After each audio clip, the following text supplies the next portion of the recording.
গার্লসের? এটা স্যার ওই বয়েজ হোস্টেলের ওয়ার্ডেন। ও, তারপর আছে কিচেন ডাইনিং, গার্লসটা লাস্ট বিল্ডিং। গার্লস তো উঠে নাই। এইটা একটা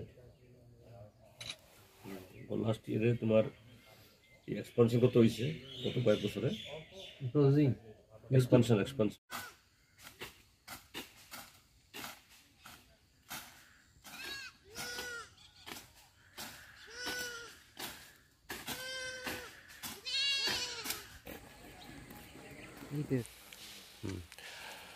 তো আজকে আমার এই সফরের অঙ্গ হিসাবে ফেনী নদীর পাড়ে যে এই এনভায়রনমেন্ট তৈরি করা হচ্ছে এটা দেখার একটা কর্মসূচি ছিল।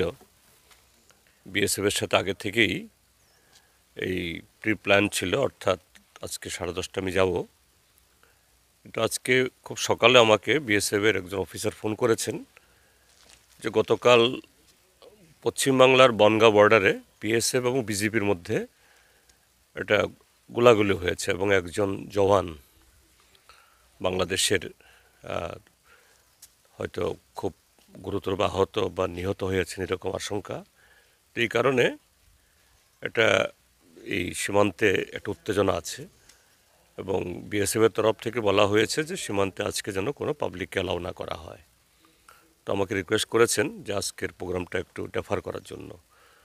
তো আমি আজকে এই প্রোগ্রামটা ড্রপ করেছি। কদিন নেক্সট টাইম যখন আসব আবার তখন যাব। এবং আমার যাওয়ার উদ্দেশ্য হলেই, আমি যখন গতবার সাবরুমে আসি, কাঁঠালছড়ি আমতলি এলাকা ঘুরছিলাম এই ফেন্সিংয়ের পাশ দিয়ে, রাস্তা দিয়ে, তখন উপরে দেখি বাংলাদেশের দিক থেকে তাদের যে এনভায়রনমেন্ট অর্থাৎ নদীর পার এত দারুণভাবে আদায় করা হয়েছে, কিন্তু আমাদের দিকটায় সেরকমভাবে করা হয়নি। কিছু বোল্ডার ফেলা হয়েছে, তাও এবড়ো থেবড়ো করে, তেমন কোনো প্রোটেকশন মেজার্স নেওয়া হয়নি। তো আমি তখন বিএসএফ অফিসারকে ডাকলাম, গেটটা খুলুন একটু দেখি, এটা আমি কর্তৃপক্ষের নজর নেব। তখন বিএসএফের তারাও বললেন, হ্যাঁ ঠিক স্যার, যে আমাদের এই দিকটায় বাংলাদেশের মতো করে কাজ হয়নি। এতে আগামী বর্ষাতে যখন এই খরস্রোতা হয়ে যাবে তখন আমাদের পারে ভাঙন ধরবে, এটা নজর নিতে পারে ভালো। তো এই কারণেই আমার উদ্দেশ্য ছিল এই বর্ডারটা আবার দেখা, আমাদের এনভায়রনমেন্ট দেখা, যাতে উপযুক্ত কর্তৃপক্ষের নজরে নিয়ে আসতে পারি। বাংলাদেশের মতো করেই যাতে আমাদের দিকটাও সাজানো হয়, এতে সৌন্দর্যও বাড়বে এবং প্রোটেকশন দুটোই হবে। এই হলো ঘটনা। বেলায় সেই এই লুধুয়া যে চা বাগান শ্রমিক সমিতি, আমাদের রাজ্যের যে কটা শ্রমিক সমবায় পরিচালিত চা বাগান অনেক পুরনো, তার মধ্যে একটা লুধুয়া, এটা দেখতে গেছি। এখন তো অফ সিজন, সমস্ত গাছ কাটা হচ্ছে, কাজেই পাতা তোলা হচ্ছে না, কাজেই ফ্যাক্টরি ইত্যাদি বন্ধ। তো লুধুয়া নানা কারণে লুধুয়া ভুগছে। প্রথমত হলো তারা যে ঋণ নিয়েছিল প্রায় আজ থেকে বছর 10-11 আগে, এই ঋণ তারা শোধ করতে পারেনি, এনপিএ হয়ে আছে। আমি যখন ইন্ডাস্ট্রি মিনিস্টার ছিলাম তখনই সেখানে সবাই মিলে, আমারও একটু ইন্টারভেন করতে হয়েছিল, আমি জানি ব্যাপারটা। তারপর এখানকার ম্যানেজমেন্টের মধ্যে একটু এই কি বলে ইরেগুলেটরি হয়েছে, এতে বহু শ্রমিক তারা পেনশন পায় না, তারপরে উৎপাদন যেটুকু হওয়ার কথা সেটা হয় না।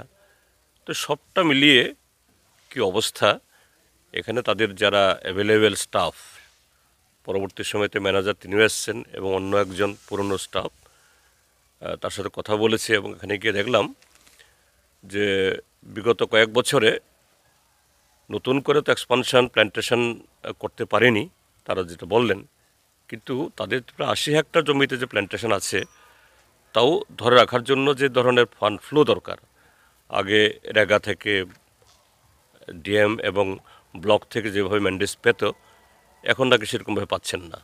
এটা খুবই অসুবিধা হচ্ছে, এই জন্য তাদের এই গ্রিন এরিয়া কমে যাচ্ছে। তো আমি এটা তাদের নজরে নিয়ে আসব। তারপর এখানে একটা ক্র্যাশ ছিল বাচ্চাদের, শ্রমিকদের, শিশুদের, এই ক্র্যাশটা বন্ধ করে দিয়েছে, এটা চালু নেই। এছাড়াও পরিকাঠামোগত আরও অনেকগুলো অসুবিধার কথা তারা বললেন। আমি এই বিষয়গুলো তুলে ধরবো সরকারের কাছে, যাতে এগুলো নজর দেওয়া হয়। কেননা আমাদের রাজ্যে যে সম্ভাবনাময় যে কয়েকটা শিল্প, তার মধ্যে অন্যতম হলো চা। ভারতবর্ষে ত্রিপুরা হলো 5th লার্জেস্ট টি ইন্ডাস্ট্রি, চা শিল্প।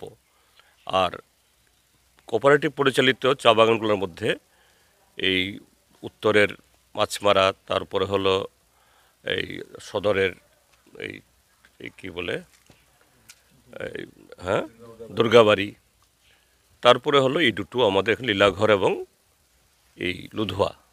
কাজে এগুলোকে আরও সমৃদ্ধ করার, আরও বেশি কর্মসংস্থান তৈরি করার, এবং চা এবং লুধুয়া চা বিশেষ করে এখানে গ্রিন টি, এটা খুবই বিখ্যাত। এটা যদি সেভাবে যদি নজর দেওয়া যায়, ফান্ড ফ্লো করা যায়, ম্যানেজমেন্ট ঠিক করে শ্রমিকদের ইনভলভমেন্ট বাড়ানো যায়, তাহলে যে উৎপাদন, কর্মসংস্থান এবং আমাদের জমির সদ্ব্যবহার সবটা মিলিয়েই হয়। কাজে এই ক্ষেত্রেতে সরকারের আরও বেশি যোগদান দরকার। আমি বিষয়গুলি তুলে ধরব সেই উপযুক্ত কর্তৃপক্ষের কাছে।